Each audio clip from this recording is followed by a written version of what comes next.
Essula ya 25. Isirayiri n'abeera e Sitimu, abantu ne batanula okwenda ku bawala ba Mowabu, kubanga baayitanga abantu okujja ku ssaddaaka z'abakatonda baabwe. Abantu ne balya ne bavuunamira bakatonda baabwe. Isirayiri ne yeegatta ne Baali Pyoli. Obusungu bwa Mukama ne bubuubuuka ku Isirayiri. Mukama n'agamba Musa nti, twala abakulu b'abantu bonna obawanikire Mukama mu maaso g'enjuba, ekiruyi kya Mukama kikyuke kive ku Isirayiri. Musa n'agamba abalamuzi ba Isirayiri nti, mutte buli muntu abasajja be abeegase ne Baali Pyoli.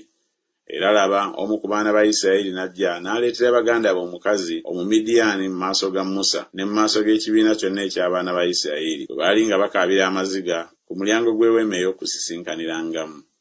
Awo Finekaasi mutabani wa Eriyazaali mutabani wa Alooni kabona bwe yakiraba, n'agolokoka wakati mu kibiina, n'addira effumu mu mukono gwe, n'agoberera omusajja Omuyisirayiri mu kayumba, n'abafumitira ddala bombi, omusajja Omuyisirayiri n'omukazi mu lubuto lwe.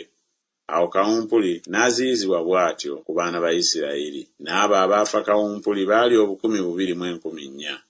Mukama n'agamba Musa nti, Finekaasi mutabani wa Eriyazaali mutabani wa Alooni kabona akyusizza obusungu bwange okuva ku baana ba Isirayiri, kubanga akwatiddwa obuggya bwange mu bo, n'okuzikiriza ne sizikiriza abaana ba Isirayiri mu buggya bwange.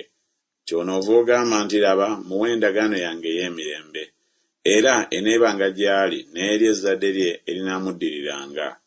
Endagaano ey'obwakabona obutaliggwaawo, kubanga yakwatibwa obuggya olwa Katonda we, n'atangirira abaana ba Isirayiri. Era omusajja Omuyisirayiri eyattirwa awamu n'omukazi Omumidiyaani, erinnya lye Zimuli mutabani wa Salu, omukulu w'ennyumba y'abakitaabwe mu Basimyoni. N'omukazi Omumidiyaani eyattibwa, erinnya lye Kozebi muwala wa Zuuli, oyo yali mutwe gw'abantu ab'omu nnyumba y'abakitaabwe mu Midiyaani.